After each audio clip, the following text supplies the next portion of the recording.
اچھی تحریر ہے، لیکن میں تو اس کو بہت چھوٹی چیز سمجھتا ہوں۔ جو اصل معاملہ خراب ہوا ہے نا، وہ ایمان کا بگڑا ہے۔ یہی جتنے حاجی صاحبان ہیں، اب جب حج کر کے جائیں گے تو پھر داتا دربار جائیں گے اور ان کو وہ سکون وہاں سے ملے گا جو ان کو بیت اللہ میں نہیں ملا ہے۔ یقین کریں، ایک اپنے عزیز تھے مشرق، اسی طرح دینی گفتگو ہوتی رہتی تھی۔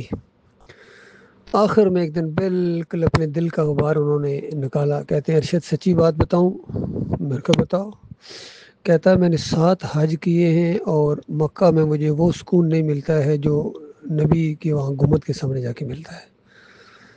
تو یہ حال ہے ان سب کا، سارے اللہ ماشاء اللہ، کوئی کروڑوں میں کوئی 10 کروڑ میں کوئی ایک ہو شاید جس کو اس چیز کا احساس ہو، اور وہ خالص ایمان والے تو اس سے بھی کم ہے۔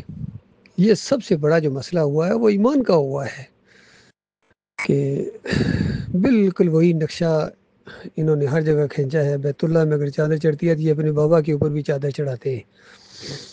علی جویری کی قبر پر چادر چڑھتی ہے، محی الدین چشتی کی قبر پر چادر چڑھتی ہے، بر امام چادر چڑھتی ہے، سیون شریف چادر چڑھتی ہے، سونے کے دروازے لگاتے ہیں۔ اندازہ لگائی ان کے لیڈر یہ ایسے مشرک ہو گئے ہیں۔ وہاں اگر طواف ہوتے ہیں اور یہاں بھی بابا کی قبر کے گرد چکر لگاتے ہیں، وہاں پر لبیک اللہم لبیک لا شریک لک لبیک کے نعرے لگاتے ہیں۔ وہاں پورا عہد کرتے ہیں کہ یا اللہ ہم حاضر ہیں، ہم حاضر ہیں، تیرا کوئی شریک نہیں ہے، تیرا کوئی شریک نہیں ہے۔ اور بالکل مشرکین مکہ کی طرح، جس طرح وہ آگے یہ کہتے تھے مگر وہ جس کو تو نے بنا لیا، بالکل یہ بھی اسی عقیدے کے ساتھ واپس آتے ہیں کہ کوئی تیرا شریک نہیں ہے مگر تو جس کو اپنا پیارا بنا لے۔ ان کی قبروں کی پھر رونقیں ہیں، پھر دربار شریف ہیں، پھر مزار شریف ہیں، پھر گنبد شریف ہیں۔ تو اس طرح اپنے حج کو یہ برباد کرتے ہیں۔ وہاں اگر قربانی ہے تو یہاں بر امام کا بکرا ہے، علی جویری کی دیگ ہے، محی الدین چشتی کے لنگر ہیں، بابا صاحب سبحان کے پنڈارے ہیں۔ پوری طرح نقل اتارتے ہیں یہ بے ایمان۔ وہاں اگر آب زمزم ہے تو یہاں بھی نیازے ہیں، شربت ہیں، 10 محرم کے شربت ہیں باداموں والے۔ کوئی فرق نہیں ہے مشرکین مکہ میں اور یہ آج کے مشرکین میں، بلکہ یہ مشرکین ان سے تھوڑے سے آگے ہیں۔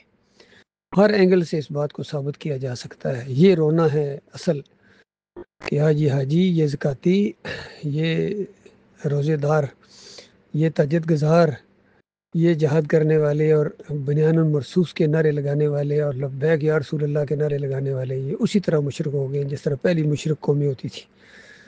یہ اصل رونا یہ ہے میرے پیارے بھائی۔